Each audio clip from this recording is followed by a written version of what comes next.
Hey guys, welcome back to the latest episode of the Growing a Dental Practice podcast. I am your host, Mike Hennan from PatientBoost.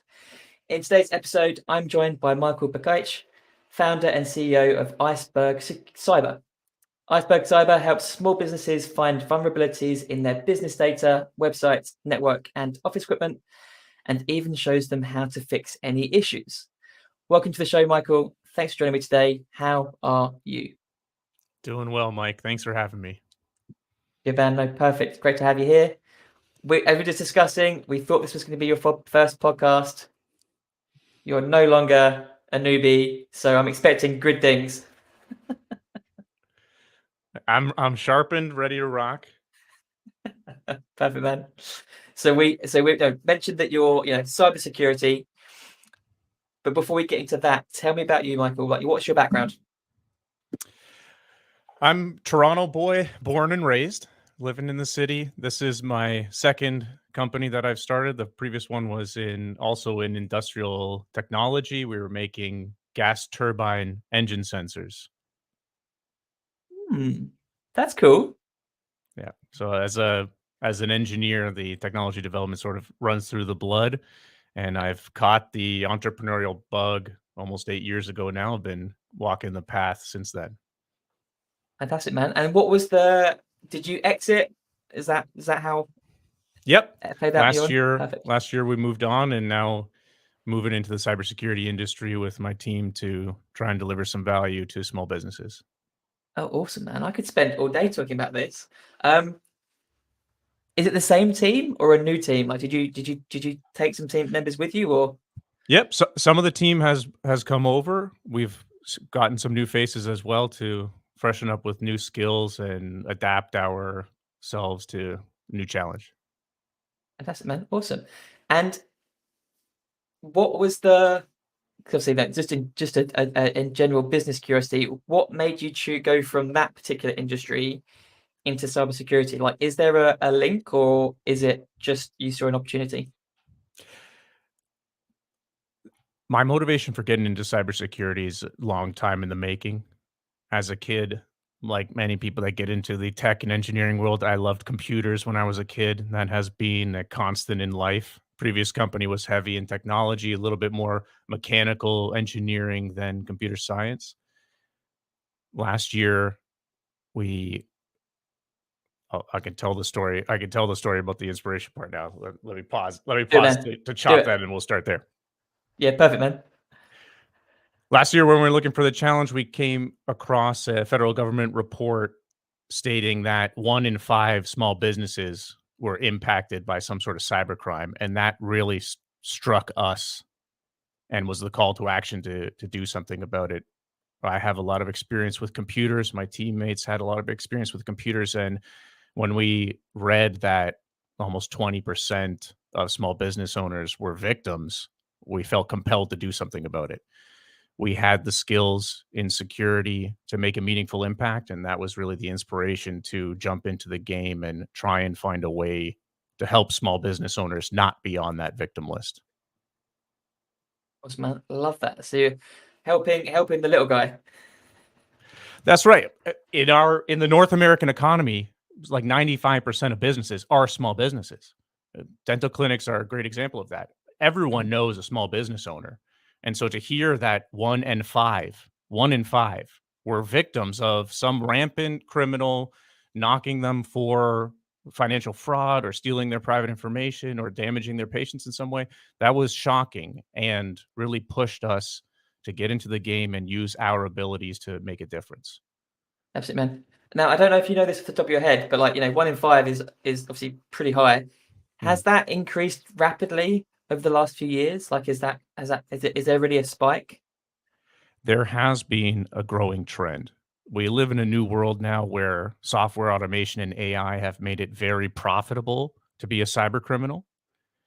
You can execute the spray and pray tactic and target millions of businesses at a time, millions of businesses. And that's where these statistics are coming from. It doesn't pay in the long term to be a criminal because sooner or later, Department of Homeland Security, the FBI, are going to catch up with you. But in that interim, small businesses are being impacted in a widespread manner. So that's where we want to try and step in with our abilities to communicate and resolve cybersecurity risks so that we can prevent it at the source, stopping small businesses from becoming victims. Yeah, awesome, man. That's perfect. And so, we've talked about the word cybersecurity quite a bit just now. Let's go back to basics. Like, what actually is it? Like, what does it actually involve? For anyone who might be like less technically savvy. Cybersecurity, by definition, is the practice of maintaining confidentiality, integrity, and availability of digital systems. Those are the three tenets: confidentiality, integrity, availability. For a small business, what that means is protecting your client information, protecting your employee information, maintaining your reputation. That's where integrity comes in. And then maintaining the ability to deliver value to your clients, availability, keeping the lights on, keeping the computers running. That's the ethos of cybersecurity. Nuts and bolts. And I guess, and then so what sort of threats are there? Like, how can someone be a threat to you and your business's cybersecurity? The highest frequency of cyber attacks to small businesses come through emails. It's at 9 out of 10 or higher. The ingestion point for a threat comes through email. So you're talking about like phishing emails, spam emails, trying to trick you or your employees to click on a link, either download some malicious software or log into an account that's malicious, or giving up your credit card information. So email is a very treacherous path to walk. And for small Mhm. businesses, it's an everyday type of activity. I'm sure every one of your listeners has seen a phishing email, whether it's faking FedEx delivery or trying to get them to log into their Facebook account. That's the highest frequency of cyber attack to small business. Gotcha. So reading between the lines there, Michael, it's not like hackers or these cyber criminals can just like access everything that you do. It sounds like the point of failure is actually the squishy thing behind the monitor.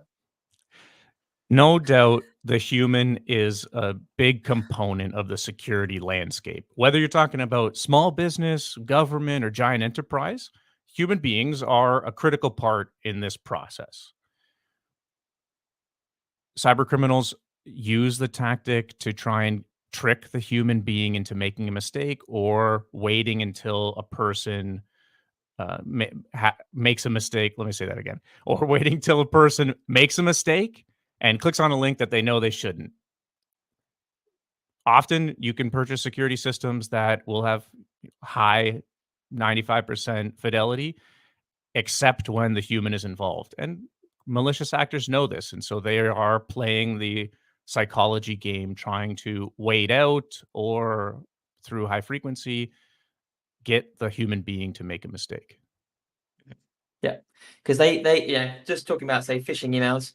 They go to great lengths, don't they, to make it look as legit as possible. Like they will probably go and they'll go and replicate a Bank of America like official email or whatever it is, and they'll make it so it's easy. Would you say it's like understandable why some people do click on the Oh, links no doubt. and Yeah, yeah.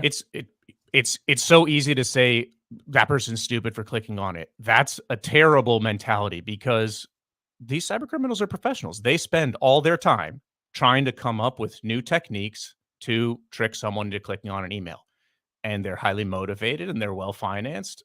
They spend all their time thinking about it. So it's not that the employees are or your business owners are stupid in any way. Even security professionals get tricked. It's the nature of the game. They're using high frequency techniques trying to wait for someone to make a mistake. And phishing emails are now being empowered by AI systems like ChatGPT has been a great boost to creating phishing emails because you can combine someone's personal profile, like you take someone's Facebook profile and you can create a very sharpened phishing email to try and convince the recipient that it's a real email meant for them. And they'll click on the link. That's crazy. I hadn't even thought about like the criminalization of ChatGPT. No doubt. It has been a huge boost, raising the lower level of the cyber criminal. It's not necessarily good enough to take an advanced hacker and bring them to a next level, but for all of the entry level amateurs, it's a fantastic tool that's being used. It's not great for the general population because that means they're just being targeted with better attacks, but that's the reality. I'm sure your listeners have seen great advertisements for using ChatGPT to send out marketing emails or writing cold call scripts. That's a great way to use it for a marketing technique. But when you're writing phishing emails, there's only a small difference in intent between a marketing email and a phishing email. So any tool that is used to heighten the efficacy of a marketing email is great for phishing attacks. Yeah, absolutely, man. Honestly, I'm kind of scared now because I literally, ChatGPT. You think, okay, some of us are joking about like it, it's the gateway to Skynet. Like we're all doomed. But most of us are using it for like the positive things, like to save time on writing copy and all this sort of thing. Hadn't thought about other people using it for disingenuous purposes. Like that's just like blown my mind. Put a hold on this on the fear tactics though, Mike. It is a great tool. It's a great Yeah. tool. But like any tool, it's being used by both malicious actors and security professionals. It's no different than many other tools in the history of cybersecurity that have been used on both sides. Maybe the dynamic was initially skewed in the malicious intent balance. However, the circles that we roll in have security professionals that have jumped on board as quickly as the malicious actors because it's a great tool. It's like seeing a wrench on the table. Everyone can grab it. Great. Mhm. Phishing filters have been heightened now because they've been trained on these new, somewhat organically developed ChatGPT emails. So the Mhm. security companies that are building email filters now have a great new data set of AI generated source material. So the balance keeps going. It's like playing Yeah. chess in 4D where no one can see the board and no one knows where the pieces are, but everyone's playing. Security professionals are Yeah. just as hungry and motivated to defend small businesses as any malicious actor is. Awesome, man. I love that. Perfect. So, Iceberg Cyber can obviously help. Your greater mission is obviously basically to protect and protect all small businesses. But obviously, as part of that, dental practices are part of that. How can you guys at Iceberg Cyber help dental practices? Like, what can you guys do to help dental practices? Cybersecurity is no doubt the flossing of the IT world. It's the thing that no one really likes talking about. However, it's a critical part of running a business. It's like taxes and HR. It is now the reality of the modern business. Dental practices are highly digitized, storing patient information on the dental management software, booking clients through the website, doing online advertising. These are great tools that are making the clinicians' lives better and the patient's experience better. And with that comes a responsibility to make sure that you're at least aware of the pitfalls so that you can maintain the confidentiality and availability of your services for your patients. And that's where we come in. Iceberg Cyber is trying to solve the challenge of communication for small business owners. There's a great fog of fear surrounding cybersecurity. The news does a great job at sensationalizing it. You hear about data breaches and ransomware attacks. A lot of that swirls around the mind of a business owner,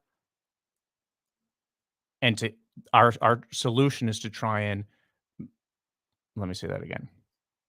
A lot of that swirls around the mind of the small business owner. Iceberg Cyber's solution here is to try and help a small business owner package that into a box so that they can practically engage with the risk like any other risk their business. And that's why we've been pioneering what we've been calling the cyber score, cybersecurity version of a credit score for a small business so that business owners can see a simple number. This is your cyber score. So if you hear something that's scaring you about some data breach about another company, you can at least have a quick touch point. What's my cyber score? Still 75 out of 100. Great. I know that nothing has gotten worse. I know I have room for improvement. At least now the small business owner is empowered with intelligence. That's where we're trying to fit in. Awesome, man. Love that. So yes, like it's kind of like you're not, when it comes to cybersecurity, you're not either like super vulnerable or like super protected. Like you're probably somewhere in between, and your cybersecurity score helps you that. What can you do with that cybersecurity score? Like what would I get my score from you guys? What would I do with that, or how can you help me with that? Our mission is trying to use the scores as a ladder to help educate the small business owner on practical ways that they can improve their cyber resilience. We've devised the whole scoring criteria to be this practical path so that you can see your score. We feed you simple tutorials, and that is how you can take practical measures and improving your resilience. And I keep repeating the word practical because that's our whole mantra. It's very easy to go heavy on the tech jargon, but that's where you lose people. Like, it's our business to be cybersecurity experts, but it's not a dental clinician's business to be cybersecurity expert. They have another focus. So we have to find the right balance in feeding them practical intelligence and making our tutorials so easy to follow that any small business owner can make a meaningful improvement to their cybersecurity without blowing their budget or getting overwhelmed with work to do. Yeah, Usman. Yeah, I love that, the practicality of it.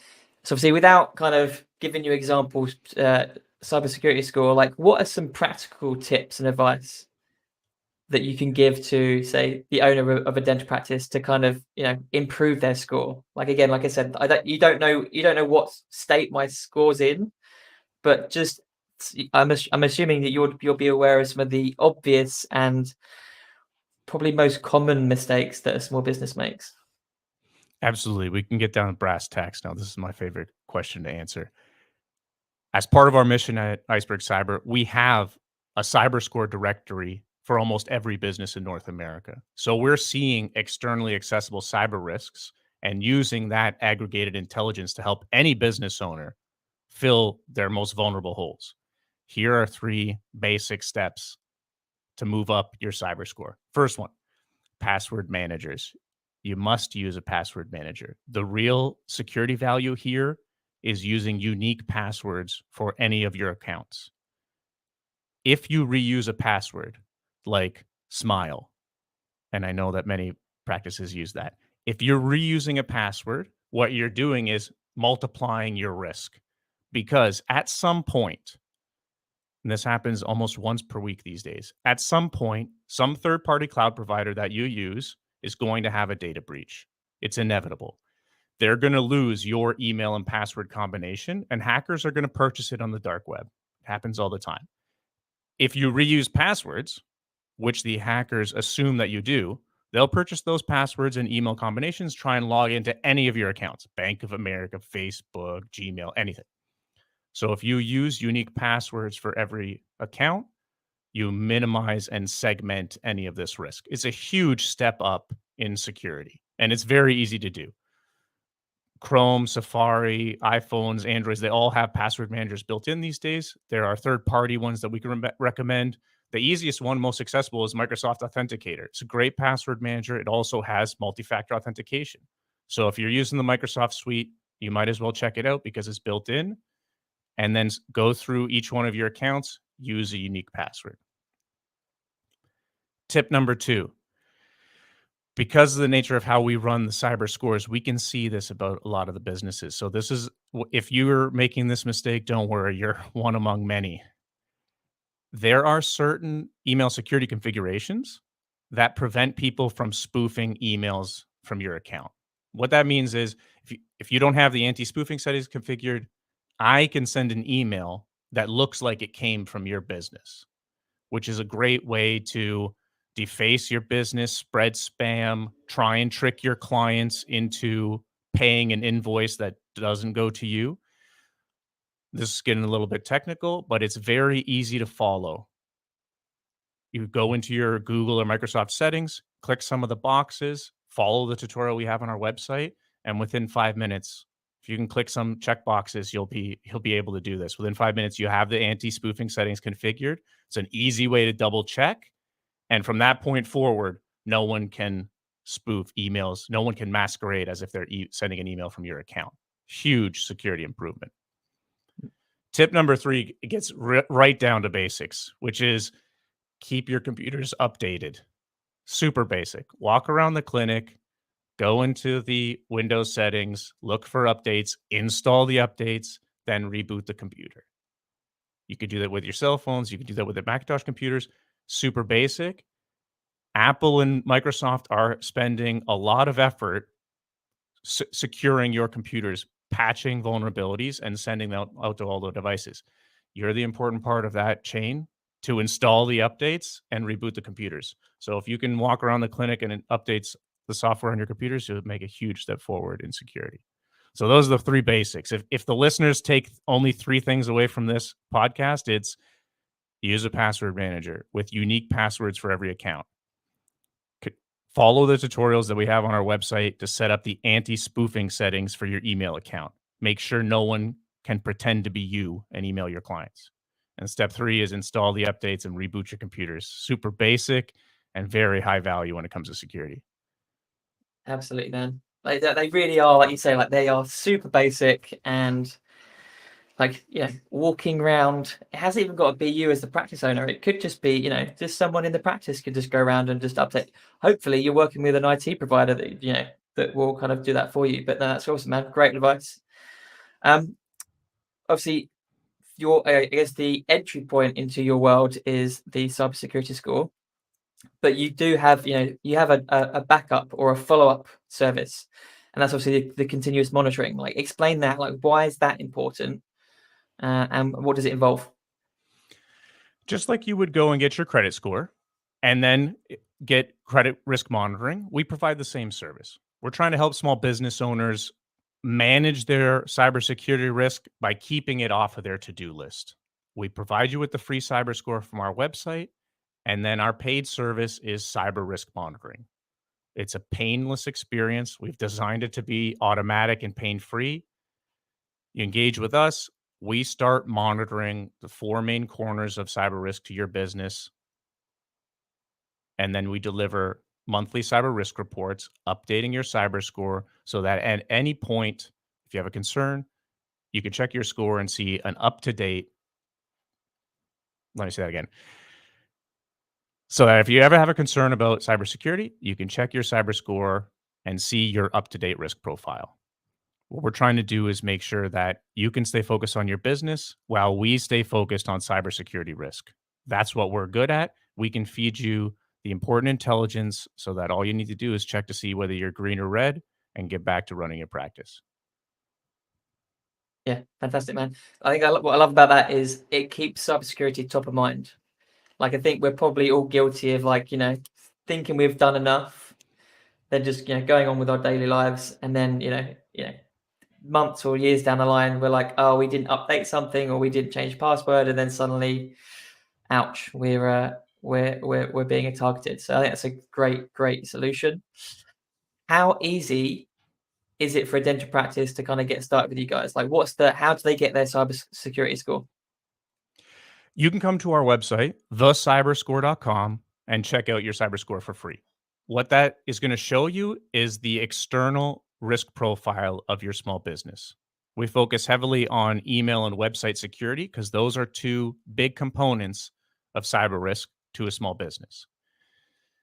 When we engage with a client for continuous risk monitoring, we give them a small computer. They pop it into their network router, Wi-Fi connection at their office, and then it starts to automatically discover and profile any risks that they'll have at the clinic.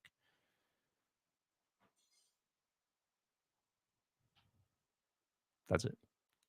I forgot the rest of the question. Ask it again and I'll answer it again. Go ahead. Okay, go on. So it's like, so I'll start from the beginning. So what question is it? Yeah, cool. So what am I getting? We can do the Right. what's the advantage of continuous monitoring? I'll try and answer that one because I'm looking at those notes. Do you want to start that again?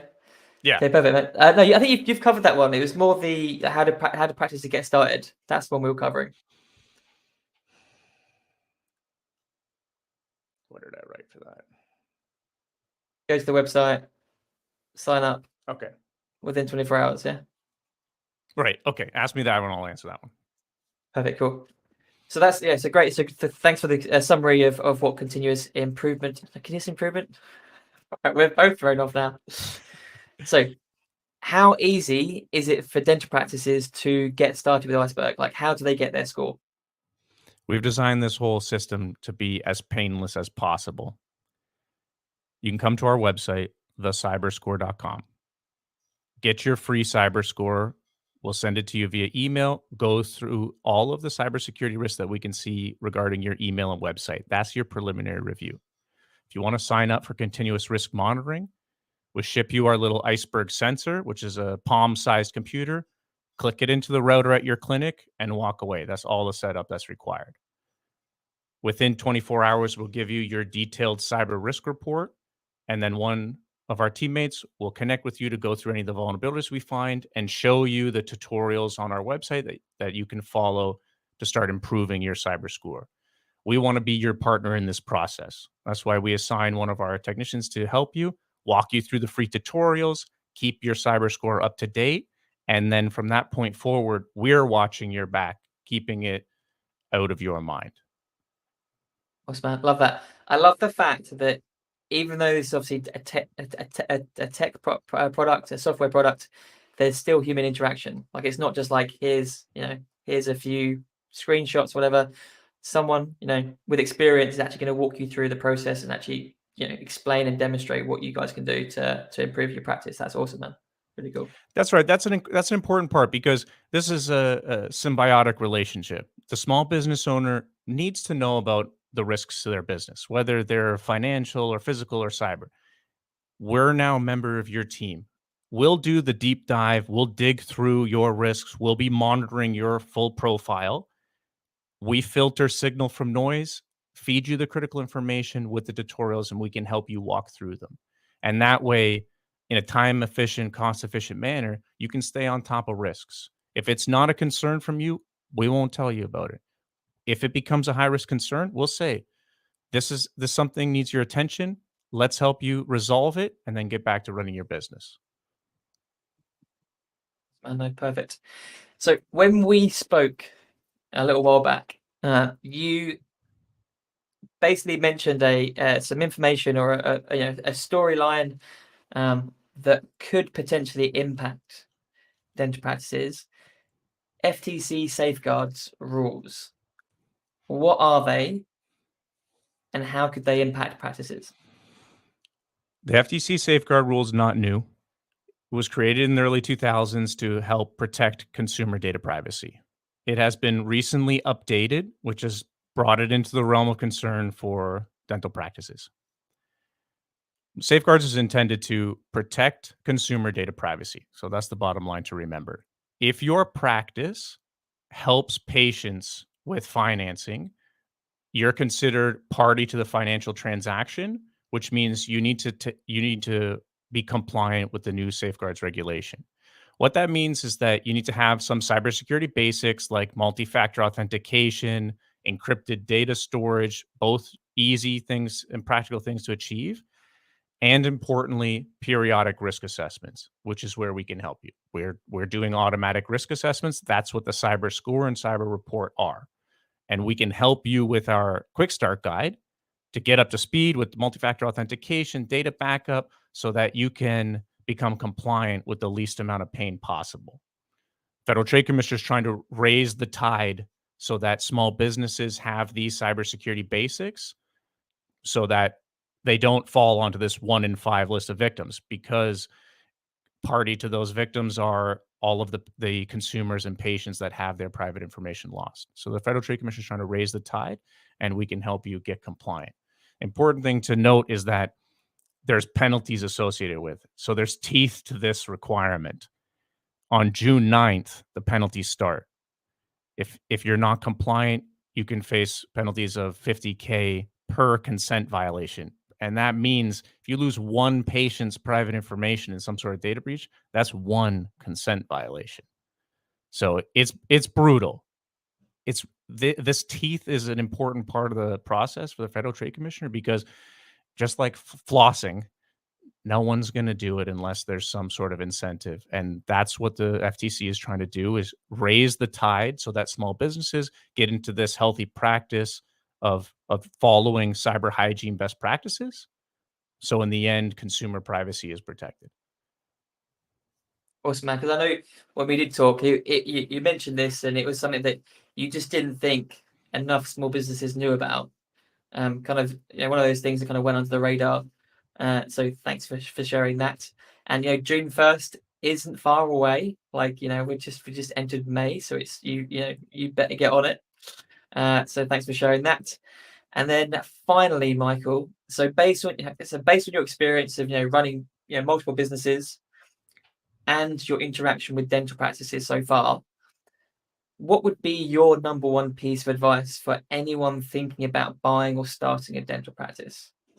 Now, I know you're not, you've got experience of working dental practice. You might not have, a huge wealth there, but you are a business owner yourself.